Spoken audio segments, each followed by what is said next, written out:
Amilcar Cabral's assassination is one of a long line of important assassinations of African leaders by the West in order to maintain its political and economic control in the continent.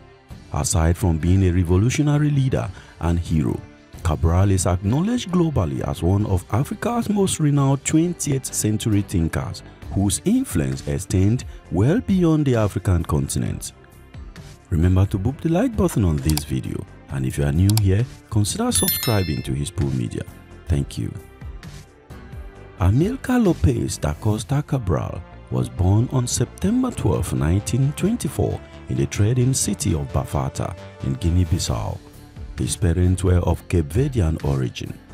He was an agricultural engineer, a writer, a Pan-Africanist, and a political activist. Cabral is also considered one of Africa's most prominent anti-colonialist figures. When Amilcar Cabral was born in 1924, his parents decided to name him after Amilcar Becker, a legendary war strategist and leader from Carthage in Tunisia. He attended his secondary school at Liceu in Mindelo, Cape Verde. Cabral went on to study agronomy on scholarship at the Instituto Superior de Agronomia in Lisbon, the capital city of Portugal. During his entire lifetime, Guinea Bissau and Cape Verde were under the Portuguese colonial rule. He began his advocacy for the independence of African nations while as a student in Lisbon. To actualize his vision for the entire Africa and his motherland in particular, Cabral formed a student organization to champion his cause, and he became a vocal critic of the Portuguese dictatorship in his country. In addition to the demands of his academic pursuit, activism and romance, Amilcar Cabral found time to practice his favorite sport, football or soccer. His success with the Institute football team earned him an invitation to join Benfica, one of Portugal's best football clubs to this day. He was, however, not interested in a football career. As a revolutionary anti-colonialist, many people look up to him to save his country from the grip of colonialism. So, in 1952, Cabral returned to his home country for this cause. At that time, he was 28 years old. In 1956, 4 years after his return, he founded the Portuguese for African Party for the Independence of Guinea and Cape Verde, PAIGS. At that time, he had abandoned his job as an agronomist in Lisbon. He wanted to come back home to fight for his country's independence from Portugal. In that same year, he became one of the founders of the Popular Movement for the Liberation of Angola, MPLA, alongside Agostinho Neto and other Angolan nationalists whom he met in Portugal. Well, in a bid to maintain control of the country, the Portuguese started deploying or employing the principle of divide and conquer on the leadership of PAIGS and her supporters. They adopted policies that created a divide between the Guineans and the Cape Verdeans and resulted in mistrust among them. They created also a situation where Cape Verdeans, who are mostly mixed race, were better educated and generally preferred by the central government. They also received preferential treatment and were offered more pleasant job opportunities than the Guineans. The top leadership of PAIGS was comprised of Cape Verdeans, while Guineans served as foot soldiers. Even though Amilcar Cabral was born in Guinea, most people still considered him a Cape Verdean. This continued to create tension and disagreement within the African Party or the PAIGS. Despite this obvious setback, Cabral fought tirelessly to maintain internal harmony and cohesion of PAIGS, allowing it to effectively combat Portuguese imperialism in Cape Verde and Guinea Bissau. Back in 1953, he had conducted a cultural census in Portugal, Guinea. The census offered him the opportunity to travel across the whole country and to understand the people and the terrain. This understanding would become helpful in the guerrilla warfare that he went on to fight. In his fight to liberate his country of imperial dominance, Amilcar Cabral identified two challenges. First, that the peasantry in Guinea was a physical and political force rather than a revolutionary one. This group of people formed the most part of the population and produced the nation's wealth. They had no revolutionary history, which makes it difficult for Cabral to build support and establish his idea of national liberation. And secondly, a tiny section of the petit bourgeoisie was revolutionary. The petit bourgeoisies are citizens who worked in the colonial civil service, benefit from colonialism, but were never fully integrated into the colonial system. This set of people had no desire to participate in a political revolution. However, despite the obvious challenges with this group, they were still a useful class for the Cabral's pegs. In a speech delivered in Havana, the capital of Cuba in 1966, Amilcar Cabral declared that the middle class must fight colonialism and imperialism by organizing and forging partnership with the peasants. Cabral was implying that the small bourgeoisies or the petit bourgeoisies had to commit class suicide.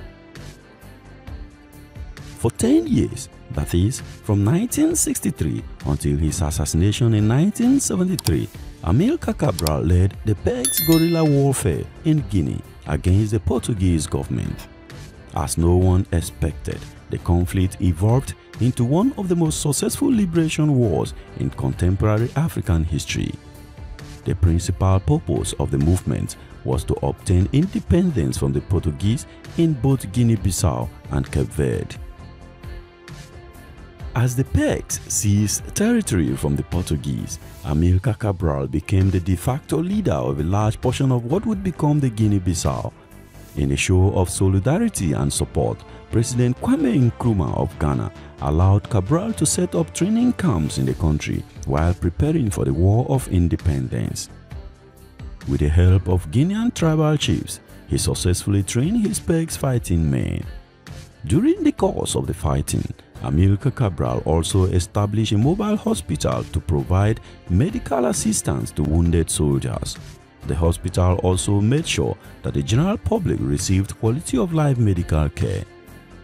In comparison to other paramilitary movements in Portuguese colonies, the Pegs quickly established military control over large areas of the region, aided by the jungle-like terrain, easily accessible borderlines with neighboring allies, and large amounts of weapons from China, Cuba, the Soviet Union, and the left-wing African countries.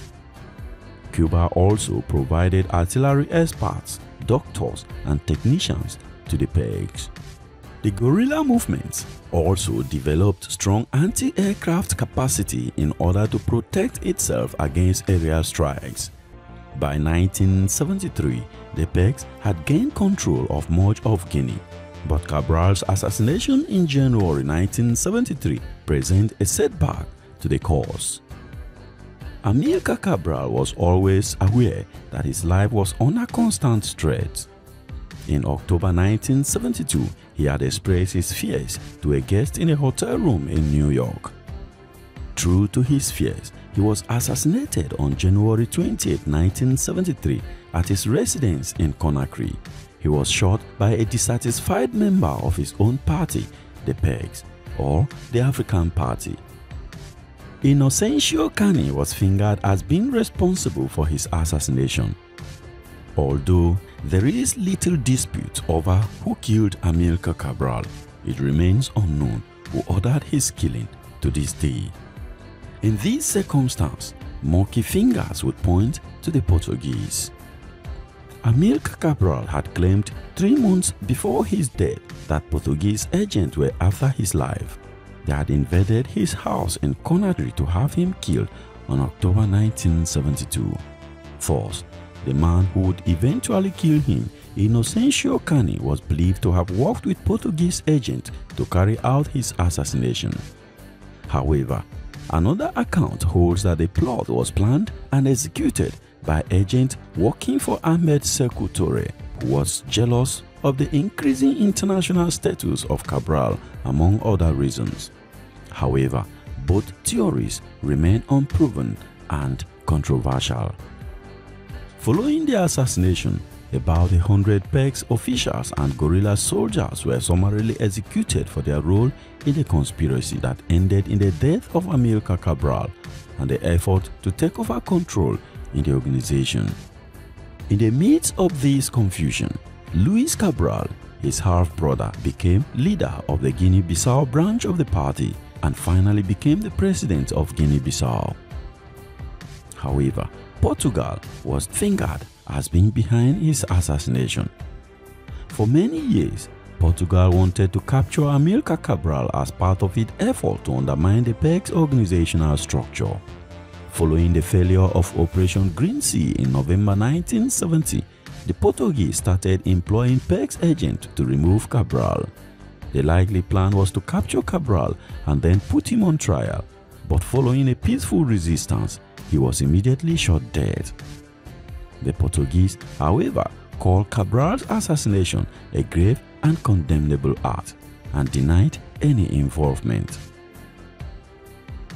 However, in another twist to the assassination, after being captured, Cabral's killer confessed to the murder and said he was working for the Portuguese. Inocêncio Cani also claimed that Portugal promised to grant independence to a black administration in Guinea-Bissau if the rebels would remove Cabral and disrupt the PEG structures. However, official documents released in 2006 revealed that less than a month after the assassination, the United States concluded that colonial powers Portugal was not directly involved in his death. So, what is your thought on this? Let us have your thought in the comment section. Following the death of Amilcar Cabral on January 20, 1973, an estimated 100 members of the PEG's rebel soldiers and officers implicated in the conspiracy were killed.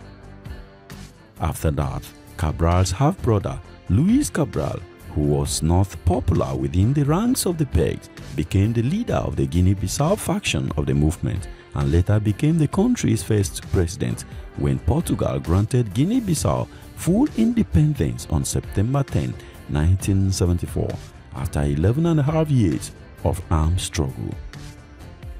Amilcar Cabral was assassinated before Portugal's African colonies gained independence following the Carnation Revolution coup in Portugal on the 25th of April, 1974. As a result, he died before his beloved countries of Cape Verde and Guinea-Bissau gained independence from Portugal. The killing of Amilcar Cabral is one of a series of significant assassinations of African leaders by the West in order to retain its political and economic hegemony over the continent. Aside from being a revolutionary leader and hero, Cabral is acknowledged globally as one of Africa's most renowned 20th century thinkers, whose impact extended well beyond the African continent. At this juncture, please go watch this video here next for the story of the assassination of President Silvanus Epifanio Olympio of Togo in 1963. His assassination was also believed to have been sponsored by France. But before you go there, please boop the like button on this video. And if you are new to our channel, consider subscribing, and I will see you in the next video. Thank you very much for watching. Peace.